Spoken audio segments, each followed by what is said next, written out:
Девочки, здравствуйте, это Оксана Боченко сегодня с вами, и у нас сегодня в студии парень, который настолько уникален. Он у нас и актер, он снимался в 120 проектах разных фильмов, вот так что мы покажем сейчас некоторые его вещи из его фильмов, и в то же самое время у него карьера, он у нас бухгалтер, еще дополнительно такой уникальный, действительно уникальный парень. Мужчина, который подошел к этому всему процессу поиска своей женщины для себя очень ответственно. Перед тем, как он начал этот поиск, он убедился в том, что он прочитал более 100 книг, посетил много семинаров по поводу того, как вообще понимать женщину. Мы сейчас обо всем в нашем видеоинтервью поговорим, а сейчас давайте посмотрим отрывочки из некоторых из его фильмов. Merv, thank you for seeing me. I'm not too sure about you, pal. Is that your business? A mutual friend of ours, Eddie, sent me to see you. Yeah, so? Well, he said that you take a big interest in professional sports, and I gotta say, nice office. Yeah, I like shooting things. Eddie said that? He did. He also said that if a guy was looking to place a bet or two, that you might be able to help out. Maybe. What do you got? This is what I have.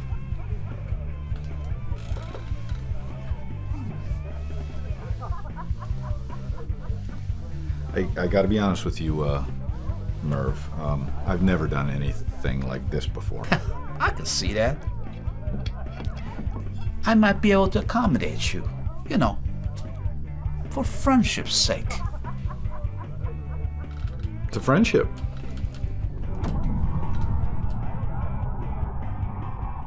So, a bad guy, huh? A bad guy. Yeah. Wow.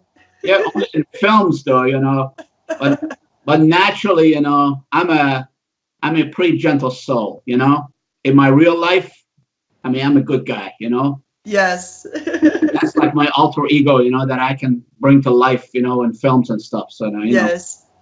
Девочки, это у нас сегодня с нами Фил, да, и вы видели его кадры из фильмов. Да, он у нас актер, он у нас профессиональный актер, в дополнение к дополнительным карьерам, чем он занимается, так что мы об этом поговорим. Вот, но он играет таких плохих мальчиков, таких мафия guys, да, мафия парней, это у него такой имидж, такой у него образ, так что он всех итальянских гангстеров таких играет. Can you tell me how did you end up in the movie industry? I mean, how did it happen in your life? To be honest with you, since I was 10 years old, I want to be an actor. And I used to sneak out of the house with my buddies, get on a bus or a metro, go to the movie theaters. And the first film that I saw was a Sleeping Beauty. Sleeping Beauty. Yeah, I was just blown away. And then the next one was the Clint Eastwood movie, A Fistful of Dollars. Uh-huh. And then I saw the Valachi Papers, the gangster film with Charles Bronson. And I was absolutely enamored. And I want to go to an acting school, but my parents won't let me, you know? Yeah. Hold on a second, let me just translate that. Значит, девочки, Фил, я вас спросила, как он вообще в индустрии кинофильмов оказался. Он говорит, когда ребенком был, с 10 лет, говорит, я, говорит, очень любил, говорит, кино. То есть с 10 лет он вообще вот ходил в кино со своими друзьями. И говорит, первое кино, которое он увидел, это была «Спящая королева», «Спящая красавица», да, по-моему, такое. Да, «Спящая красавица». Потом, говорит, я увидел Клинт Иствуда кино. Клинт Иствуд, у него такие кинофильмы, где он такой защитник и так далее. А третье, говорит, кино, которое я видел, это... So the third movie was, what was that? That was a film with Charles Bronson. Bronson. Yeah, he's actually from Lithuania, I believe. His actual name was Charles Krasinski. Uh-huh. Charles Bronson played one of the villains in the film, and I was just blown away. Да, и с Чарльз Брансоном кино с гангстерами и так далее. Я, говорит, просто, говорит, был в шоке, такие вот транзиции этого всего. И у него с детства уже было желание быть частью этой жизни. Alright, so your parents did not let you to even watch TV at home, correct? Absolutely, you know. In fact, we didn't get our first TV until I was freshman in college. And so, you know, I always had that in my blood, you know, that one day I want to get into acting and all of that. And my father was a surgeon, you know, internal medicine, and my mom, she was a high school principal. And so one of the things, you know, my father was always away on call. Он говорит, нас, говорит, вообще дома, говорит, даже, говорит, телевизора не было. Почему он постоянно в кинотеатры ходил? Говорит, у нас дома телевизора не было даже до возраста, как пока он уже в колледже был. То есть ему там 20 с лишним лет было, тогда его родители взяли телевизор. У него родители вообще из очень высокого класса. У него мама была директором школы, папа у него хирург. Okay, so why didn't you go in a surgery? I mean, that's a natural thing that usually surgeon, the son of a surgeon, usually ends up being a surgeon. Я его спросила, Фила, говоря, почему ты решил не быть хирургом? Потому что обычно у хирургов, обычно дети, медики тоже в медицинскую профессию идут. Well, a couple of reasons, you know, I was thinking in the future, you know, if I'm marrying someone, you know, I want to have enough time be able to spend with my wife, you know, and rather than just be away all the time, you know, pay enough attention, you know, and, you know, have a, you know, that sort of, you know, loving relationship that Yes. that a husband and wife need.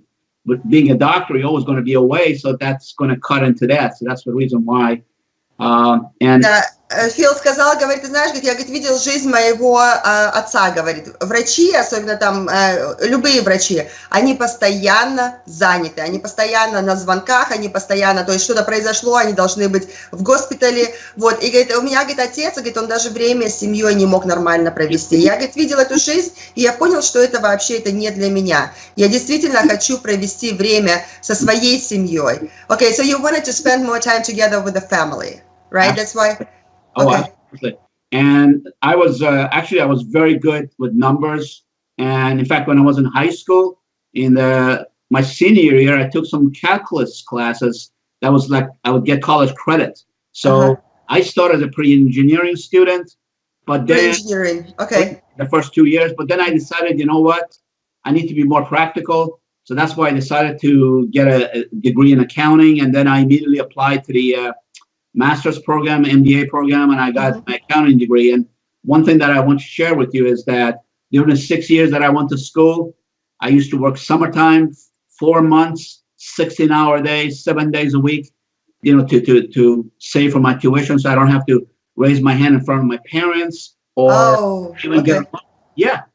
So you didn't get any help from your father to pay for, you know, for the college. You did that yourself. I did myself on my own. I believe, you know, I believe in the American principle of a Puritan ethic. Yes. That everybody has to pull themselves up by themselves. So, you know, that's what it's all about, you know. Да, и Фил, то есть он сделал решение, то, что он пойдет по другой совершенно стратегии, у него вообще преинженерное даже образование было, но он решил, потому что у него очень хорошие были математические способности, он решил получить образование в бухгалтерии. И он говорит, я, говорит, отказался полностью от помощи отца платить за образование, я сам, говорит, я работал по 16 часов, чтобы я сам мог заплатить за это образование, потому что в Америке образование очень дорогое. Вот, особенно университетские вот эти вот образования, это очень дорогое удовольствие. Так что Фил, он работал очень-очень много. И where did you work while you were getting the degree in accountant? You were not the actor yet, right? You were not the actor at that time. Well, actually, no, it was afterwards. No, actually, I work in, you know, and I'm not ashamed of this. I worked different jobs. You know, I worked in a restaurant. I was a dishwasher. I was a busboy, waiter. I worked in a ladies' shoe department in a department store. Yeah. My boss. So you must be good with styles if you were working with the ladies, huh? Yeah, my boss used to say there's no business like shoe business, you know, like show business, you know. I mean, he was making fun of that, but so you know that's. But you know, I worked, you know, like I said, everything, you know, retail. You know, I worked at Macy's, you know, everywhere. Я спросила Фила, говорю, где ты работал, чтобы вот заплатить за свое образование, потому что, конечно, в колледже это вообще ты постоянно должен там учиться и учиться. Он говорит, я, говорит, работал везде, говорит, мне не стыдно это сказать, что я работал и официантом, я и посуду мыл, я работала с женщинами в департаменте одежды и туфлей. Я говорю, слушай, ну ты, значит, наверное, знаешь стиль очень хорошо, одежда. Он говорит, да, говорит, я знаю стиль, у нас такой стильный мальчик. Okay, so let's get back to, you know, so your father was not able to devote enough time to your family. And what that made you think about, like, how do you want to see your life? I wanted to see it differently because I think, you know, family should always come first, you know? And as a parent, you also want to make sure that your children have a better life than you have.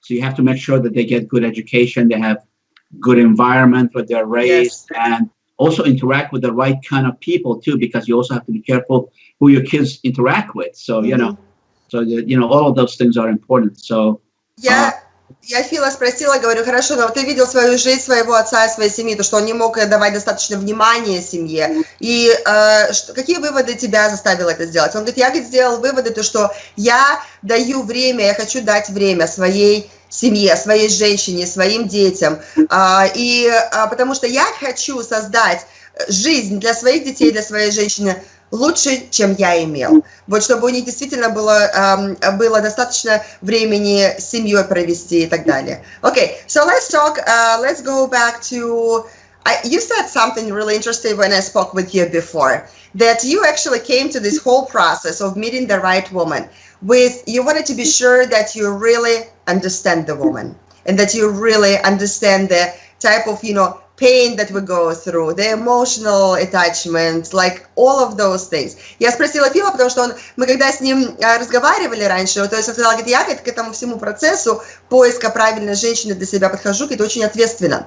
Я, говорит, для меня очень важно, чтобы я действительно понимал женщину, понимал ее боль, понимал ее страдания, понимал, какие у нее, почему она эмоционально себя ведет определенным образом. So tell me a little bit about that. I think, you know, one of the things that most men suffer from is that they have no understanding of the complexity of women. They don't understand their whole neural and brain structure. And I mean this in a very positive way. So what I did, I actually studied over 100 books. I attended seminars. Wow. Trying to understand women, to see how you can establish a harmonious, happy, and loving relationship with them. And I think is that getting that sense to understand how they function, how everything that they do, it has an emotional component to it. Right. And so as a man, you can relate to that and be able to adjust and adapt and understand their moods and like how we respond sometimes in those special days of a month, like what we need in those times. Exactly. So you need to know when you have to be very graceful. You need to, if you get the signal that you need to stay away, make sure that you and maybe you know, say your wife, like you said, during that special day, maybe you could cook a nice romantic dinner for her. And, yeah, you're a very romantic man, aren't you? Yeah, so, you know, and that's something that I really strive for, to find in my future spouse, and that is someone that wants to be romanced, and not just every so often, but on a daily basis, with a little, you know, sort of tokens of romantic things. Okay, so let me translate all that, okay? So, да, и, то есть Фил вообще к этому процессу подходит очень серьезно. Он прочитал более 100 книг, как вообще понимать женщину, как понимать нас в те там особенные моменты, которые у нас происходят раз в месяц, да, почему у нас немножко крышу сносит и все остальное. И он посещал семинары специально вот именно по психологии, как понять женщину, потому что он к этому процессу действительно на 100% серьезно относится. Говорит, многие мужчины, они действительно, они не могут понять женщину, эмоциональные наши нотки, почему мы себя ведем определенным образом. Фил, он прошел полностью образование, он постоянно себя образовывает. Говорит, я, говорит, хочу дать жизнь своей женщине так, чтобы она была на 100% счастлива. И чтобы я действительно понимал, как себя вести с ней, чтобы я действительно понимал и я знал, что у нее происходит, почему она себя ведет сейчас именно таким образом. Говорит, я, говорит, очень романтичный человек, говорит. И говорит, я, говорит, люблю, говорит, и ужины, говорит, при свечах сделать там, и там цветы, подарки и все остальное. Говорит, я, говорит, люблю это все предоставлять. Но для меня также очень важно это единственное понимать, когда, в какой момент, что ей нужно. Вообще. Excellent, excellent, wonderful. Phil, are you, if the woman wants to have a child, are you open to having kids? Absolutely. Я спросила Фила, говорю, если женщина хочет, если девочка хочет иметь ребенка, открыт ли он к тому, чтобы иметь детей? Okay. Because I vision women as if you want to give a sort of a symbolic thing, as a red rose, and the man is the gardener. He can make this red rose, blossom and bloom. It's all about your actions for her that will allow that to happen, because I believe women are the color men's lives. And without a woman, your life, your world is basically gray and black, whereas a woman comes in and brings colors into it. Right.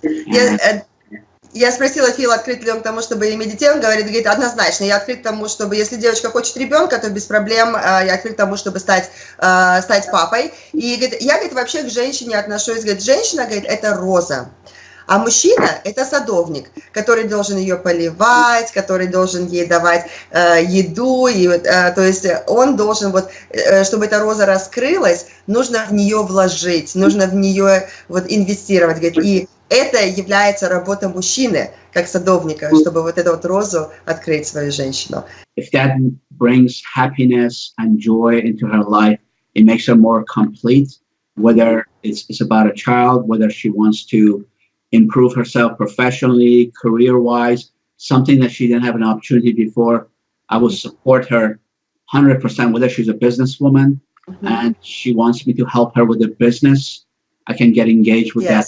Everything that is important to her is 100-fold more important to me.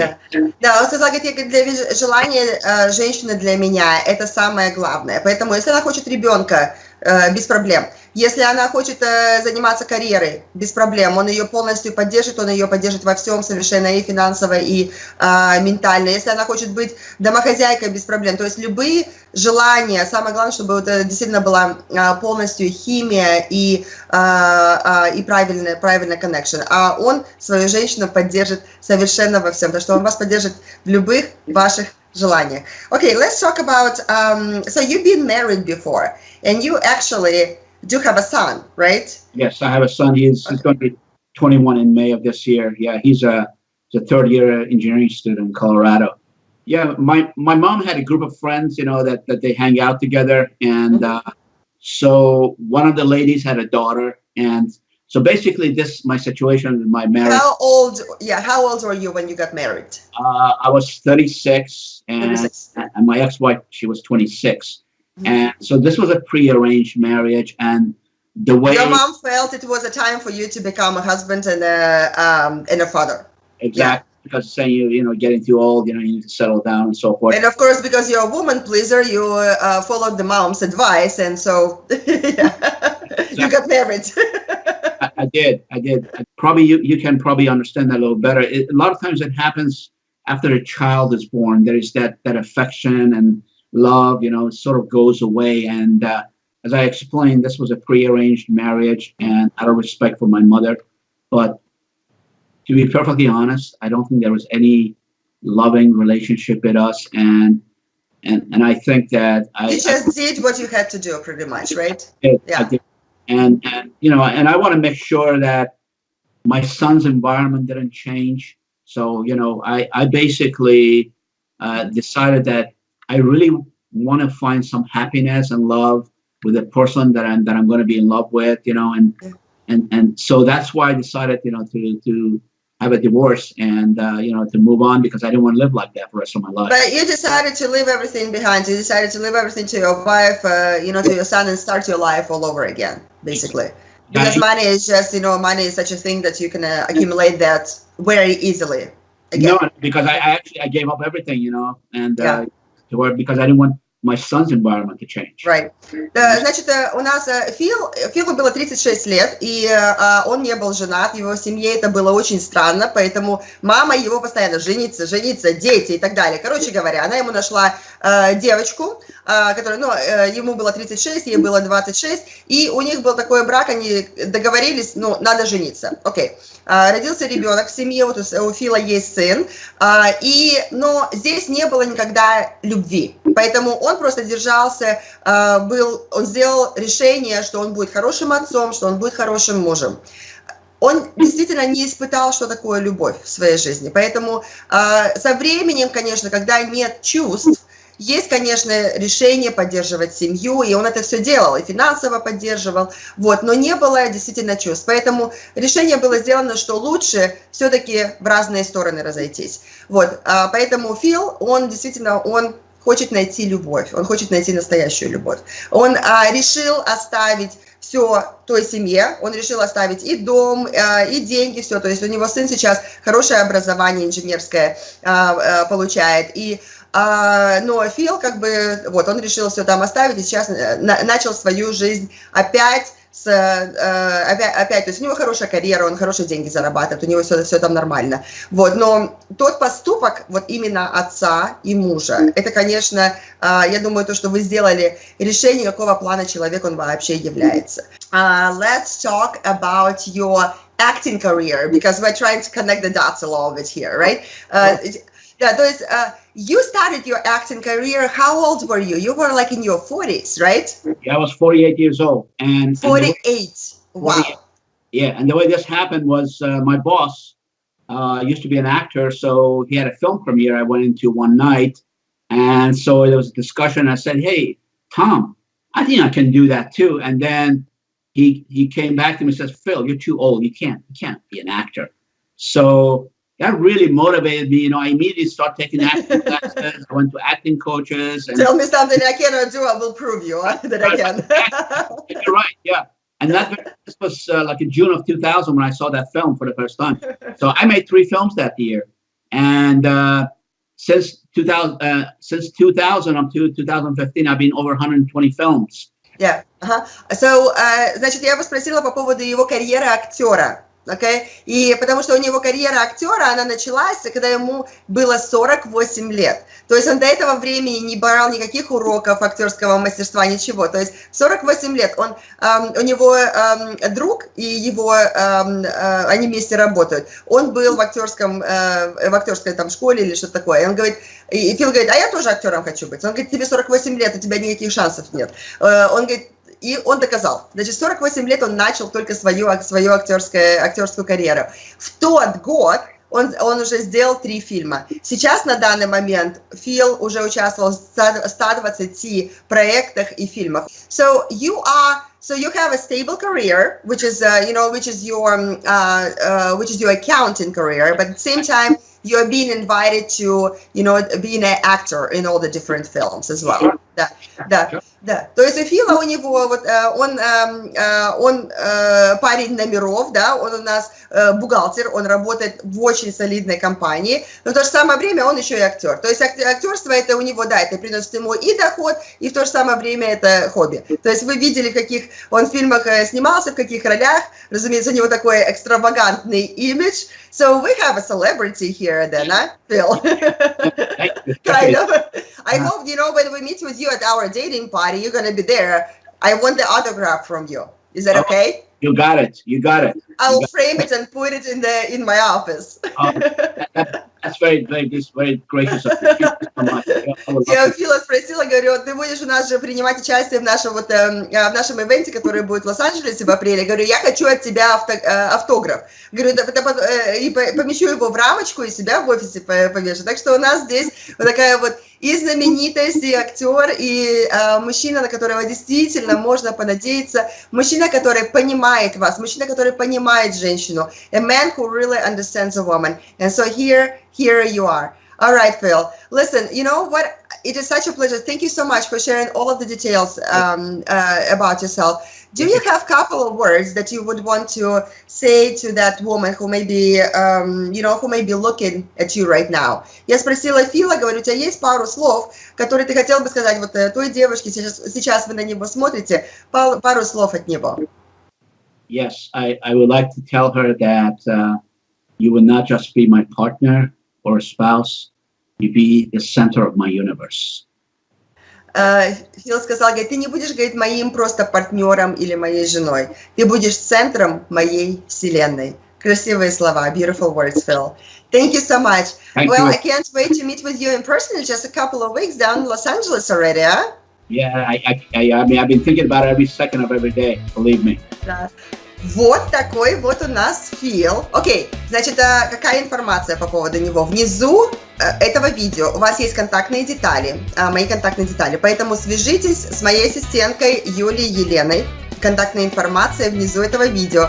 Дайте нам знать о своем интересе, и мы вас познакомим по видео сначала, но Фил у нас будет принимать участие в нашем ивенте, который будет в Лос-Анджелесе в апреле, так что у вас будет шанс с ним лично познакомиться там. Окей, контактная информация наша внизу, дайте нам знать о вашем интересе и давайте знакомиться!